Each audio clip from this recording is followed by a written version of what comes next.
I respected economist, Mr. Kwame Pianim, to talk about latest happenings in Ghana's economy. He's been there, he's seen it all, and tonight we're going to pick his thoughts on what's been happening in the last 24 hours. Thank you very much, Mr. Pianim, and good to have you. You're welcome. Thank you. In the last 24 hours, we have witnessed an unprecedented development in Ghana's political history. In the first time in the Fourth Republic, we've seen majority members of parliament essentially rebel against the president. They've called for the sacking of the finance minister, Mr. Kwame. How did you receive this news? I don't think we can call it rebelling against the president. What I understood from our members of parliament was that things are not going well, and the president needs new leadership in the Ministry of Finance. It's in support of the party. It's in support of the president. I agree with them. You know, there are three good reasons why Kwame must go. You know, there's never been this unprecedented hardship being inflicted on Ghanaians. How do you say so? You have seen it through independence. You mean this is the first time we've seen such difficulties in this country? In a short time, when did we ever see the cedi depreciate 50% in a week? It's almost in a free fall. Bank of Ghana doesn't have the resources to sustain it. It's like a truck going down a hill. You remember, we are probably not old enough to know our mommy trucks. They always you have what we call chalk. You put it there to stop the car. We don't have the foreign exchange reserves to support it. The IMF negotiation is not going well. You know this for a fact. I know this for a fact. It's not going. What the IMF is waiting for is a bold, credible pronouncement from the president, as he did over the COVID. The president said, I take full responsibility, I'm in charge, and I'm going to make sure that Ghanaians are protected from the COVID. We need a president to own the crisis, to come out and say, there is nothing that I will not do to stabilize the economy of Ghana, to stop this pressure, the economic crisis that is looming, and that there are no sacred cows. All the flagship programs will be looked at and reviewed for efficiency. School, the free school one, the feeding, we are going to look at all that. And I myself, I'm going to set the example. It's expenditures that need to be cut. No spooking traders by planting GRA officers in their shops. If somebody were to say they are going to plant somebody in your living room, would you like that? Is that a wrong policy? Is that a wrong policy? It's wrong. Look, people are suffering. When people are suffering, that's not when you irritate them by starting things new. So if the president takes responsibility and gives us this credible message, that is what I'm going to do. We are going to cut expenditures. I'm going to cut my cabinet by 20%. Henceforth, you won't see any government convoy of more than 6 cars. This is an austerity program, and I'm asking Ghanaians to join me in this austerity program to save our economy. Because the crisis we are in is unprecedented. You know, people think the cedi will go to 15, 16, and is there. It can go to 30, can go to 50, can go to 300. What you're saying essentially is that we need to stop this crisis from further deteriorating and escalating, because this could even result in an upheaval. Yeah. So we need to stop it now. And once the and that's what the IMF is looking for, is that it's not going well, the negotiations. If the president, I know that, I mean, that's my business, to keep my ears open. I'm a Ghanaian, I'm interested in the economy, moving in the right direction. We are friends in Washington. So what I'm saying is that it's not going well, but they are looking for the president to come up as he came out on COVID. A credible message. I'm going to make sure we cut expenditures to stabilize the economy. Have you had the opportunity to tell him this? Yes, I mean, I send messages, I talk to him, you see, and then you need a credible messenger. Ken Ofori-Atta is not a credible messenger. Somebody who didn't want to take in this route. How can you say you should lead it? So I want to go back to what you started with. You said 3 reasons why Ken must go. First of all, you said the IMF negotiations not going well. 2? No, I'm saying that. First, I say that the hardships on Ghanaians is unprecedented. Right. So it should save Ghanaians additional misery by stepping down. The second part is that, you know, NPP has a reasonably good reputation as a good manager of the Ghanaian economy. Ken is shredding that reputation.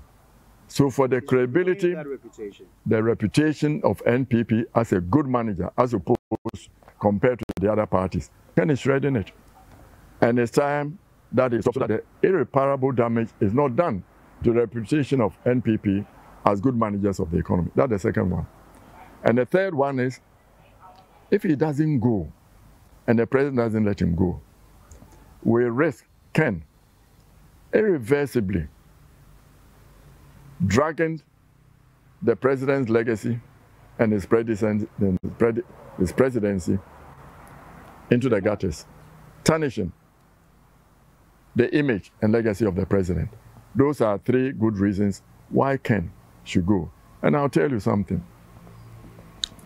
In the 1650s, when the British Parliament were selfishly wrangling among themselves, forgetting the misery of the people, Cromwell, you may remember, your British, Cromwell marched his forces into Parliament and he said, "You sat here for too long for any good that you can do.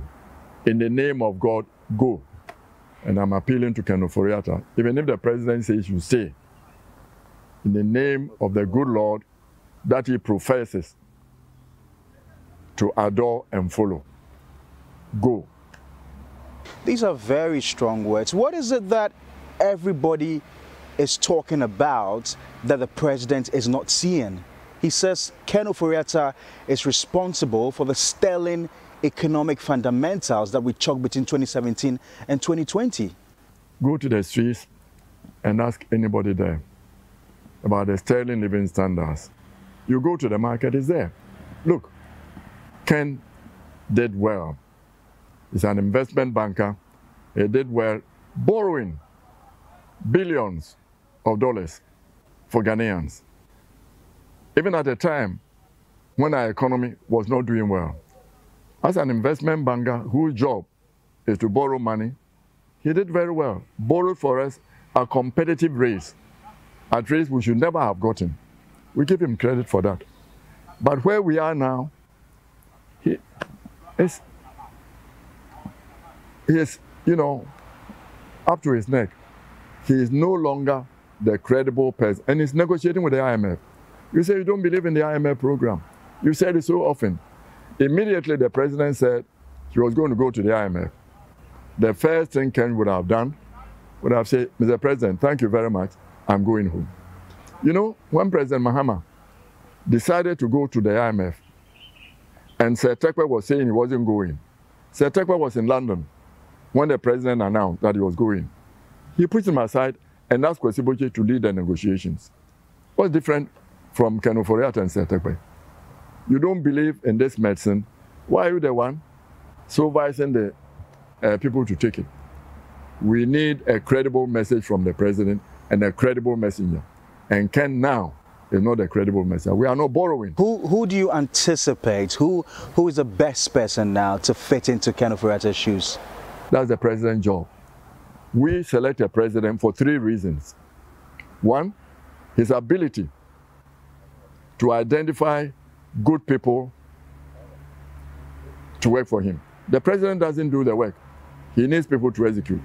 So one of the key things we should look at when we are selecting a president is their ability to identify good people, men and women of professional competence and high moral integrity to appoint, number 1. And 2, you don't need to be a rocket scientist to be a president. What you need to have is the ability to discern good from bad advice, because people are going to be giving you advice. 3rd, ability to act. You don't wait when we are getting drowned to be taking decisions and consulting people. That's not it. Then you have constipation of action. You don't act. You are there and then you are drowned. So ability to act very quickly. You listen when you are acting. If you think that you are wrong and you start acting, you amend the process you go along. So 3 things: identify good men and women of integrity, high professional performance to work for you. Secondly, discern good from bad advice. And 3rd, act timeously. What if the president says he's combed the entire party and he doesn't see anybody as credible and as competent as a Yale-trained Ken Ofori-Atta, the same school that you attended? What school? Yale. Yeah, I did economics at Yale. I didn't do management. Look, we all have our skills and expertise. I've told you, Ken is an investment banker. The mistake the president made was to have 2 investment bankers managing finance. We need a bit of diversity. At Nkrumah's time, when Nkrumah became president, about 7 million people, the number of engineers, scientists, you could count them on your fingers.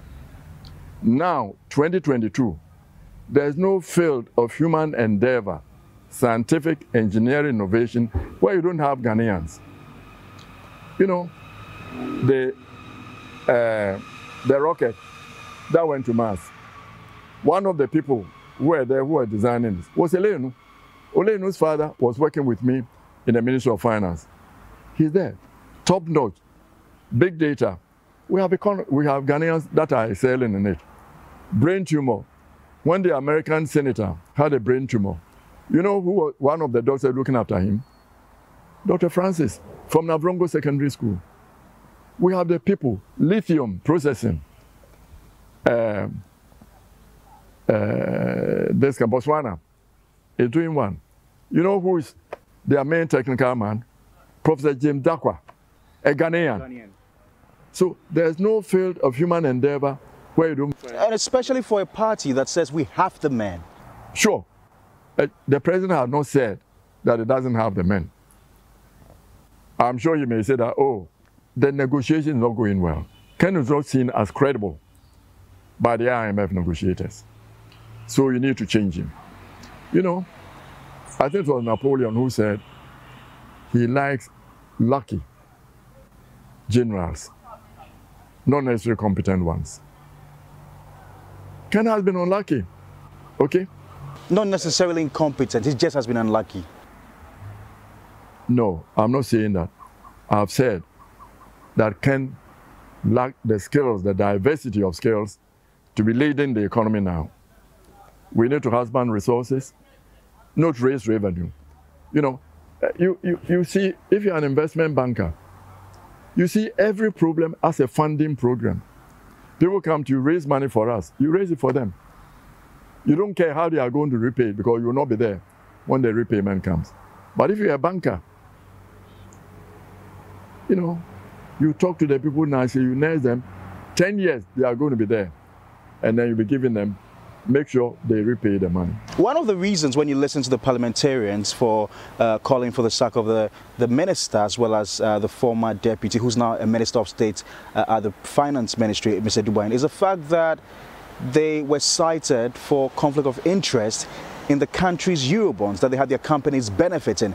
It has reared its ugly head again. This time, people from within his own party, the parliamentarians saying, everywhere they go, this is a major subject. people are talking about, and they feel it's time that they step down?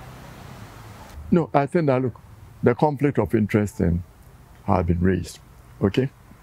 And we can't bypass it. That's why I'm saying that when it comes for austerity, okay, when we started and things were looking good, we're going to get out of our IMF program. One of the ways of reassuring the world that will not go to our own stupid ways again to get back to an IMF program, well, that we set up the Fiscal Council. Right. You know, the Fiscal Council, if we had let it work, we have experienced people like Dr. Paul Akwa as chairman of the Fiscal Council. If they had let it work, they would have been good advice. Here, we say, all the wisdom is not in one head. Diversity. Talk to people and then move. The one who is cutting the road doesn't see. So the parliamentarians are saying, hey, it's their political future. If we don't start solving the problem this week, now, no meetings, not talking to people, we know the issues. It's just the president saying, I admit there's a financial crisis. I admit that even though COVID and Russia and Ukraine thing might have added to it, part of the problem is ours. And whether it doesn't matter how it originated, I'm going to take responsibility, as I did for COVID, and make sure that we stop it. If the Minister for Finance had put the budgetary resources, as the President was saying, planting for food and agriculture, you and I may be the only person who eat bread for breakfast. In the villages, they get their corn, maize. If we are planting a lot of maize, sorghum, millet, there have been fish feed. They have to import the sorghum, the millet, rice. If we have done it, by now, we'll be taking advantage of the Russia-Ukraine war. We'll be exporting rice. So you do not think that policy was really effective? Of course, no. They didn't put the money in the Ministry of Agriculture. Where was the money put? The money was not put there. So we don't have it. And you do not transform agriculture by using illiterate farmers. You transform it, the graduates from the free senior high school, get them to go into agriculture so that one agronomist, one extension officer can write how you grow maize and on paper, and 1,000, 5,000 farmers can then be able to read it. If we have done that, by now the Americans will be asking us to appreciate our currency, not to depreciate it. Because it means we'll be taking markets away from them. You know, if you were a farmer and you were doing plantain and exporting it to the UK, a few months ago, you brought $100, you got $500. Then, a few weeks ago, you brought $100, you were getting 15, 5,000, 10,000. So we're getting $1,000. Now, at about 15 cedis to the dollar, you get 1,500. You are walking, laughing all the way to the bank. That's what we should have been doing. So, exchange rate depreciation is not necessarily bad. There are some countries, when China currency goes down, the Americans say, hey, appreciate it, because you are becoming too competitive and chasing our people out of the market. So what we are saying is that we are now in times of crisis, austerity, not raising revenue. Keep people calm. You know, what I said that I saw sometimes, somehow doctored on the front page of the graphic. I was talking to the PURC on their 25th anniversary. And I said, all of us Ghanaians have a stake in making sure we have macroeconomic stability, a relatively stable currency. Because the work of the PURC, it made it difficult. Energy, electricity is foreign exchange intensive. And therefore, if the city is slipping every day, the tariffs for electricity and water will be changing every day. You don't want that. So we all need this. And that the president should take responsibility for this crisis and let's move. And I say we are all in the same boat, one boat, in choppy waters. So if a few people, and I was appealing to the unions, stop agitating to improve your sectional interest, like more wages and so forth. Because anybody who stands up in the gate, in the boat, to do giddy, giddy, giddy, all of us are going to sink.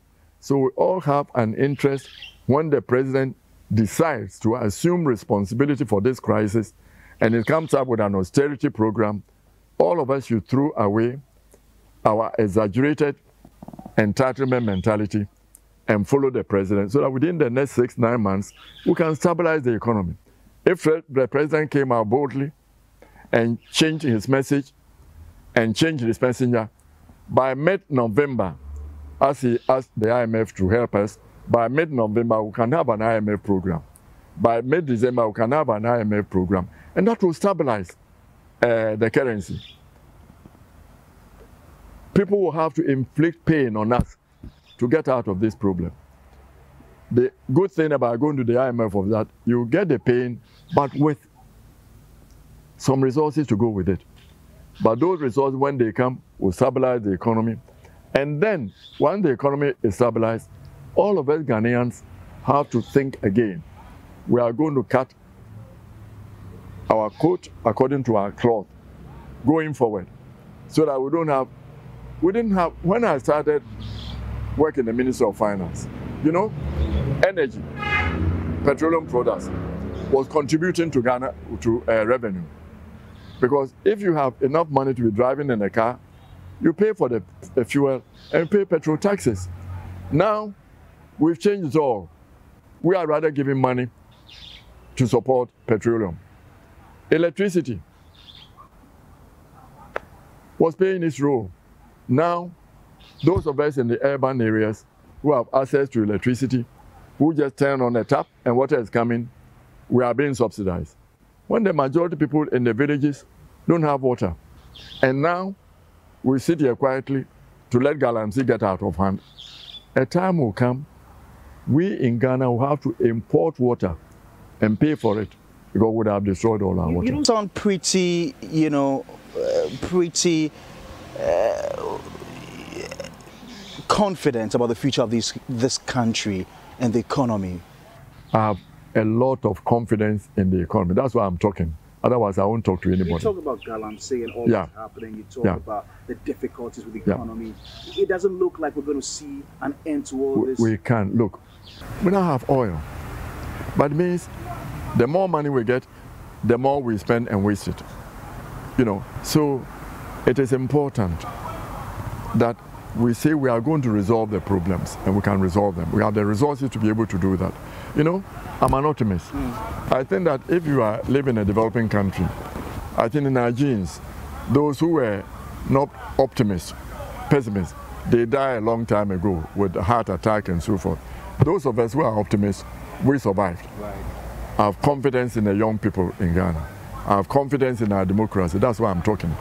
If we do not solve this economic problem, politics will get onto the streets. And when it gets onto the streets, we cannot control it. And then we'll be back 10, 15 more years. That's why we talk. And the freedoms you people are enjoying, the radios. Rekumbrobe was being chased by soldiers all over the place before we got this. So cherish it. People have fought for it. Cherish it and let's continue to maintain it. And let's talk when we have to talk. Even to tell our president, please do what is right to save us. So before we go, I just need to find out from you, do you see this program happening soon? And if Ken is sacked, what will be the ramifications? It's good for the economy. You see that things will start stabilizing. But it's not only sacking Ken. As I said, the president needs a credible message, and we need it from him. That he's putting himself and his government on austerity program, and that he's asking all of us Ghanaians to come on this austerity program so that we can stabilize the economy and move forward. Do you see this IMF program being sealed before the end of the year? We can go on if the president stands up, as he's true for COVID, that this is what I'm going to do. I have confidence. But Seth Terkper told me just a while ago that even in the most in the most unserious of situations we've had in the past, no program has ever taken place within 6 months? Because we don't open our books. The IMF is waiting for us. You go and say, these are the measures I'm prepared to take to resolve my problem. The IMF takes a look at it. Good. They can have the official level agreement very quickly before they go to the board. But they have to say it's credible, you are serious, you will implement it. That's all. Finally, what will be the implications of a domestic debt restructuring? Indeed, we know government hasn't officially come out, but of course there are lots of speculations on the market. We know that a 5-member committee has been put up by the Finance Ministry. What are your thoughts on this? The committee should never have been set up. Okay? Our petition has been advising Ken Oforiatta since he became minister. The same guy who advised him into the ditch, you are asking him to help get him out of the ditch? We don't need that. You see, there's sometimes lack of logical thinking. People are saying, the Eurobond holders, we are going to ask them for a haircut. Let's give Ghanaians also a haircut. I'm a Ghanaian. If I have 50 million Ghana cedis, in terms of its external value, when the cedi was 5 to 1, that was $10 million, correct? Now the cedi comes to 10 to 1. What is that? $5 million. Now it's 15, $3 million. Ken Oforiatta has impoverished Ghanaians. Inflation, 40%. Ghanaians are so, and our money will be paid in cedis. Okay? It depreciated. Eurobond holders, they are going to be paid in sterling, in dollars. Okay? So they are not having a haircut. The interest rate, they were lending to us 8, 9, 11%. When anybody lending money in Europe and America was getting -3, -2%, -1, 0%. Okay? And if you say that we are going to do that, in Ghana, most people buy T-bills out of compulsion. It's mandatory. You are a pension fund, you are a bank, financial institution, put this money in T-bills. Insurance, they put it there. You decimated their monies. And if they did that, you know what will suffer? The equity of the bank, because my chop money, which I put there, which they use to buy T-bills, I'm not going to suffer. They will give me my money. The equity of the banks will go down. It means Bank of Ghana will have to get rid of their minimum capital requirement, or we go to another cycle of recapitalizing the banks. Okay? You don't do that. And if you touch the T-bills as my consumption is a major part of GDP. You are creating a spiraling down. GDP will be going down, which means your revenue, tax revenue will also be going down. Your debt in dollars and so forth will not be sustainable. And what IMF is saying, they want us to have a program that will give debt sustainability. It's unprecedented. We've never touched domestic debt, not in IMF restructuring. But if the government gives the impression we are not going to cut expenditures, then the only thing you have to do, God, is fiscal and then your debt to get to what is called a sustainable debt profile. Cut the expenditures. After 3, 6, 9 months, Nana Akufo-Addo has the opportunity to get trade, to resolve the economic crisis we are in, and start growing the economy, bring back some of his pet projects before we go to the election and salvage his presidency. I thank you very much, sir. You are welcome.